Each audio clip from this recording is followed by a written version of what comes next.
Hello, welcome to Untitled channel. In this video we will be looking at difficulties I have in growing carrots and comparing harvesting results of 2022 and results of 2021. So watch to the end to see the comparison.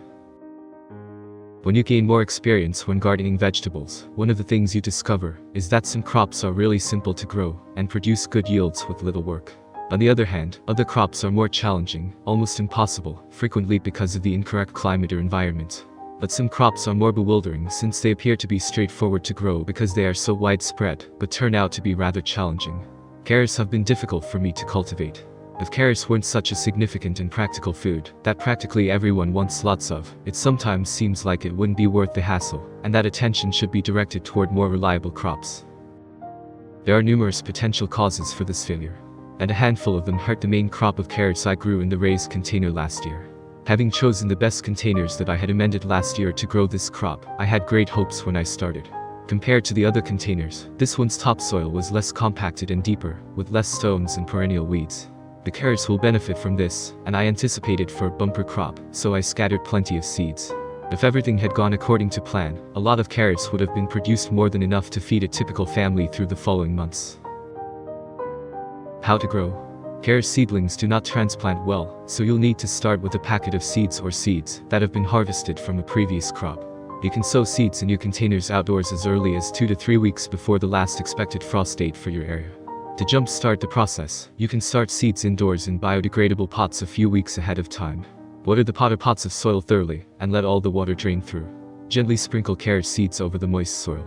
Cover them with a 1/4 inch of additional soil, and tamp down gently. Germination takes up to 3 weeks, so be patient while nature works its magic. As seedlings grow, they generally begin to crowd one another.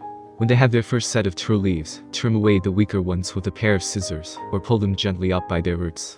Be careful not to disturb the surrounding plants. In another couple of weeks, thin again, maintaining a space of about 3 to 4 inches between plants. At this time, you may want to feed your developing crops.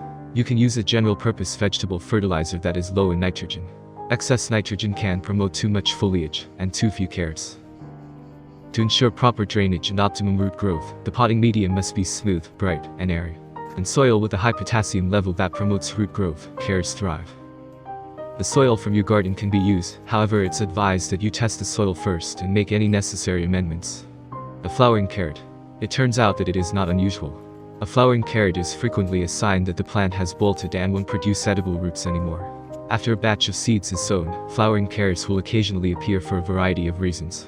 One is due to the early warm weather. White blooms in an inedible carrot will result from the plant being tricked by warm weather into investing energy in the flower, rather than the root. Carrots may also flower if they are kept in the ground through the winter and a moderate spring, as the plant's life cycle will be confused. Do slugs like carrots? Yes, slugs love carrots. They will eat them, and if your plant is young they can completely demolish a carrot's leaves overnight. There are a few options open to you before you turn into a slug-killing machine. One really easy thing to do is only water in the morning. Slugs don't like dry soil, and they come out in numbers at night. So by not watering in the evening you give the soil more chance of being dry at nighttime. Of course, there is nothing you can do if it decides to chuck it down, but this is a really easy step, so why not try it? So now it's 14th of August 2022, and because my carrots have now started to form flowers, it is pointless to keep them in the ground, as the root crop will not grow anymore. As what I expected, I guess this can be considered as baby carrots. Like I mentioned before, the warmer weather or the lack of cooler weather has slowed the growth of the carrot to the point where it has stopped growing. This is the main reason I dread growing carrots.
feel free to ask me any questions related to the video in the comment section below. I hope you have found this video of interest and consider subscribing if you have not already done so. Also, I would appreciate if you hit that like button. Thanks for watching.